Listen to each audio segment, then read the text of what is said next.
एक नए जीवन को जन्म देने का अधिकार हमेशा से प्रकृति का ही रहा है, लेकिन जरूरी नहीं कि धरती पर जीवित हर जीव नेचुरल तरीके से ही जन्मा हो। आज टेक्नोलॉजी और साइंस की बदौलत इंसान हाइब्रिड पौधे और जानवरों को क्रिएट करना जान गया है। आज की वीडियो में हम आपको कुछ ऐसे ही हाइब्रिड जानवरों के बारे में बताने वाले हैं जिन्हें वैज्ञानिकों ने रिक्रिएट किया है। तो बात करते हैं ज़ुब्रॉन की। ज़ुब्रॉन 1847 में सबसे पहले लियोपोल्ड वोल्स्की द्वारा इस हाइब्रिड जीव को बनाया गया। हालांकि ज़ुब्रॉन को पहले भी कई बार देखा गया, लेकिन वर्ल्ड वॉर 1 के बाद से ही वैज्ञानिकों ने इसे बनाने में खास रुचि दिखाई।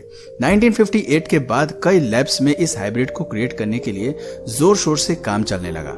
पहले 16 सालों में इसे बनाने के लिए कई एक्सपेरिमेंट्स को अंजाम दिया गया। वैज्ञानिकों द्वारा क्रिएट किया गया ज़ुब्रॉन एक ऐसा जीव बन गया जिसे पालने की लागत भी कम थी और इससे होने वाला मुनाफा कई ज्यादा। सस्ते दामों में उपलब्ध होने की वजह से इस मवेशी को भारी मात्रा में फार्म्स में गाय भैंस की जगह पाला जाने लगा। लियोपोन जानवर एक ऐसी प्रजाति है जिसे एक शेरनी और तेंदुए के मिश्रण से बनाया गया है। इस जीव के शरीर पर मौजूद सुंदर फर एक मेल लियोपर्ड और फीमेल लायन के मेटिंग प्रोसेस का नतीजा है। 1910 में लियोपोन को सबसे पहले भारत में बनाया गया था। दो खतरनाक जीवों के हाइब्रिड से बने इस जानवर का सर शेर जैसा लगता था, जबकि बाकी शरीर पूरी तरह लियोपोर्ड से मेल खाता है। ये जानवर आपको आसानी से जंगलों में देखने को नहीं मिल सकता क्योंकि इन्हें इंसानों द्वारा कैद में बनाया गया है, लेकिन शेर और लियोपोर्ड की तरह ही ये बेहतर क्लाइंबर्स होते हैं और पानी में खेलना पसंद करते हैं। देखने में इनका शरीर बड़ा होता है, लेकिन टांगे लियोपोर्ड जैसी छोटी होती हैं। लायन और लियोपोर्ड की तरह ही लियोपोन भी कार्निवोरस जीव है जो भोजन में मगरमच्छ, बाघ, शेर को खाना पसंद करते हैं। कभी कभी जरूरत पड़ने पर यह बेबीज लियोपोन को भी खा जाते हैं। कई मामलों में शेर और तेंदुए जैसी समानता के चलते ये कहा जा सकता है कि इस जीव को संरक्षित करने की जरूरत है। धरती पर ये जीव काफी दुर्लभ है और इनकी प्रजाति में आ रही गिरावट चिंता का विषय है। पृथ्वी पर इस स्पीशीज के केवल 100 सदस्य ही जीवित हैं। फेदरलेस चिकन। आपकी प्लेट में सर्व होने वाली मुर्गी का असल साइज भले ही छोटा हो, लेकिन जिस चिकन की हम बात कर रहे हैं वो आकार में नॉर्मल चिकन से कई ज्यादा बड़ी है। इस फेदरलेस चिकन को भविष्य में गर्म देशों के हर पोल्ट्री फार्म पर इस्तेमाल किया जा सकता है।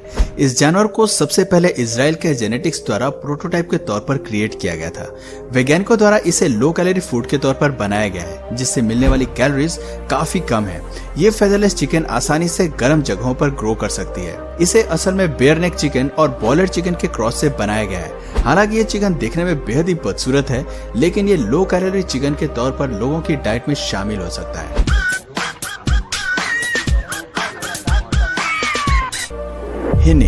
हिनी को नर मेल हॉर्सेस और फीमेल डोंकीज के मिक्सचर से क्रिएट किया गया है। ये हाइब्रिड जीव आकार में घोड़े से छोटे होते हैं और उनके शरीर पर मोटे फर की कोट होती है। ये दो जीवों के क्रॉस से बनने की वजह से खुद से प्रजनन नहीं कर सकते, जिससे इनकी संख्या को बढ़ाना मुश्किल हो जाता है। दरअसल खच्चर की तरह ही हिनी में प्रजनन की शक्ति नहीं होती, लेकिन आपको जानकर हैरानी होगी कि इंटेलिजेंस के मामले में हिन्नी बाजी मार लेते हैं। इनका दिमाग घोड़े से बेहतर होता है। ये जीव काम के मामले में गधे से ज्यादा कोऑपरेटिव होते हैं और इनकी कीमत भी काफी कम होती है। घोड़े और गधे को पालने से ज्यादा हिन्नी को पालतू बनाना ज्यादा आसान और किफायती होता है। काम करने के सभी गुण इस हाइब्रिड में गधे से आते हैं। इसके अलावा ये आकार में खच्चर से भी छोटे होते हैं। अब बात करते हैं वुल्फ डॉग की। वुल्फ डॉग को देखकर आप शायद अनुमान लगा सकते हैं कि इस प्रजाति को किस दो जानवरों से बनाया गया होगा। इसको बनाने के लिए लोगों ने सबसे पहले वुल्फ और कुत्ते को साथ में पाला और ब्रीड किया, क्योंकि वो एक प्यारे से दिखने वाले जानवर को क्रिएट करना चाहते थे जिसे इंसान अपना पालतू बना सके। दो जानवरों के जेनेटिक मिक्सचर से बने वुल्फ डॉग के फिजिकल और बिहेवियर कैरेक्टरिस्टिक्स को समझना बेहद मुश्किल है। हाइब्रिड के तौर पर यूएस में वुल्फ डॉग की संख्या 5 लाख से ज्यादा है, क्योंकि लोग इस हाइब्रिड को पेट के रूप में पालना ज्यादा पसंद करते हैं और ये दिखने में बेहद क्यूट होते हैं। बीफ फैलो। घास चरने वाले ये जीव अमेरिकी भैंस और डोमेस्टिक कैटल के क्रॉस से दुनिया में आए हैं। इन दोनों जीवों के बीच पहला क्रॉस गलती से हुआ था, जो कि 300 साल पहले की घटना है, लेकिन फिर वैज्ञानिकों ने इस घटना से प्रेरित होकर असल में 1880 में बिफेलो प्रजाति को बनाया और इसकी तादाद बढ़ाने में समर्थन किया ताकि बीफ प्रोडक्शन इंडस्ट्री को बढ़ावा मिल सके। इस जानवर से मिलने वाले बीफ फ्लेवर को काफी पसंद किया जाता है। रिसर्च बताती है कि इसकी मीट में कोलेस्ट्रॉल और फैट भी काफी कम मात्रा में होता है और इसमें प्रोटीन लेवल भी आम मीट से 6% हाई होता है। बिफेलो असल में भारी भरकम शरीर वाले जीव हैं जिनकी ताकत कई ज्यादा होती है। हालांकि भैंस की तरह इनके शरीर के ऊपरी हिस्से में हम्प नहीं होता, लेकिन इनका शरीर बीमारी के प्रति रेसिस्टेंट होता है और बफेलो जीनस में इन्हें नॉर्मल कैटल से ज्यादा मजबूत फीचर्स देता है। इसलिए ये जीव लंबा जीवन जी पाते हैं और काफी फर्टाइल होते हैं। बिफेलो एक एक्टिव ब्रीड है जो पूरे साल प्रजनन की प्रक्रिया को अंजाम दे सकती है। इसके अलावा इन जीवों में मातृत्व की भावना भी काफी ज्यादा होती है। बिफेलो अपने बच्चों के लिए एक बेहतर मां साबित होती है। ग्रोलर बियर ग्रिजली बियर और पोलर बियर के बीच हुई इन ब्रीडिंग का परिणाम है। इस जानवर को आम भाषा में पिजली बियर या नेनोलॉग भी कहा जाता है। ध्यान रहे कि ये जीव भालू की कोई भी सब स्पीशीज नहीं है। जंगलों में इसे पाना काफी रेयर है। वैज्ञानिकों ने सबसे पहले 2006 में इस प्रजाति की पहचान की थी, जिसके लिए उन्होंने इस प्रजाति के एक सदस्य के डीएनए को टेस्ट किया था। ग्रोलर बियर का शरीर पोलर बियर से आकार में छोटा होता है, लेकिन यह दिखने में ग्रिजली बियर से बड़ा होता है। आप इन जानवरों को इनके क्रीमी व्हाइट फर और छोटे आकार से पहचान सकते हैं, अगर आप इन्हें कभी देख पाए तो। ग्रिजली बियर की तरह इस जीव की आंखों के पास ब्राउन पैच होते हैं और सबसे कमाल की बात यह है कि जब ये बैठते हैं तो इनका पेट जमीन पर लगता है। आपको देखने में ये बियर की प्रजाति काफी क्यूट लग सकती है। जोंकी। पहली नजर में आपको गधे और जोंकी के बीच कोई भी फर्क नहीं लगेगा, क्योंकि जोंकी के पास भी गधे की तरह बड़े सिर और लंबे कान होते हैं। इस प्रजाति की मादा गर्भावस्था के 12 महीने बाद बच्चे को जन्म देती है और जन्म के कुछ मिनट बाद ही इसके बच्चे चिल्लाना सीख जाते हैं। ये काफी हैरान करने वाला है, क्योंकि एनिमल किंगडम के ज्यादातर प्रजातियों के पास ये कमाल का फीचर नहीं होता।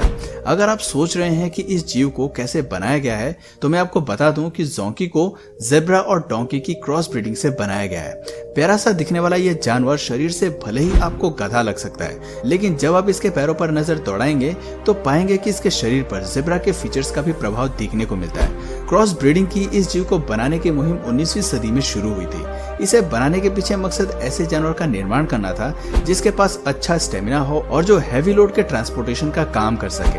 अब बात करते हैं ज़ेब्रॉइड की।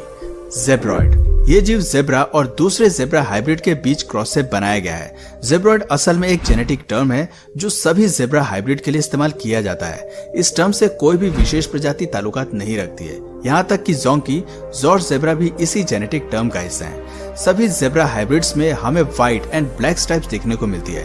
इसमें मसल्स मास कम होता है और ये खुले वातावरण में रहना ज्यादा पसंद करते हैं और काफी स्पीड से दौड़ने की क्षमता रखते हैं। बात अगर इनके साइज की हो तो ये पोनी से लेकर घोड़े जितने लंबे ग्रो हो सकते हैं। जेब्रा के ज्यादातर हाइब्रिड्स का जीवन काल 30 साल तक होता है। इससे ज्यादा समय तक ये जीवित नहीं रह पाते।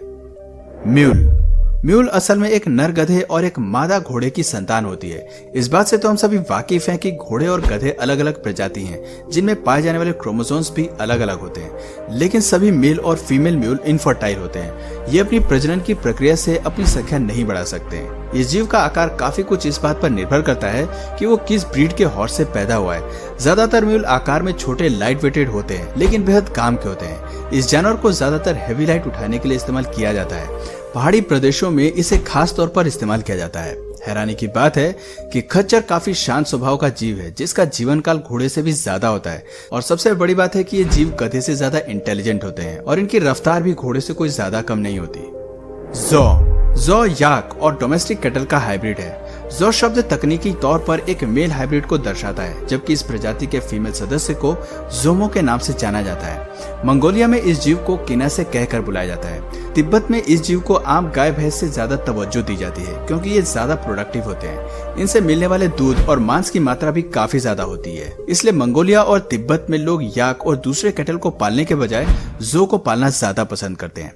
तो दोस्तों, ये थे कुछ ऐसे जानवर जो प्रकृति द्वारा पैदा न होकर दो स्पीशीज के बीच हुए क्रॉस का नतीजा है। तो दोस्तों, क्या इस तरह से प्रकृति से छेड़छाड़ करना सही है या नहीं, कमेंट करके जरूर बताइए। और अगर इस वीडियो से आपको कुछ नया जानने या सीखने को मिला तो प्लीज इस वीडियो को एक लाइक करके अपने फ्रेंड्स और फैमिली में से जरूर शेयर करिए। और यदि आप इस चैनल पर नए हैं तो प्लीज इस चैनल को सब्सक्राइब करके बेल नोटिफिकेशन आइकन को ऑन कर लीजिए, ताकि हमारे आने वाले वीडियोस आप मिस न करें। मिलते हैं फिर किसी वीडियो में नए टॉपिक के साथ। तब तक के लिए नमस्कार।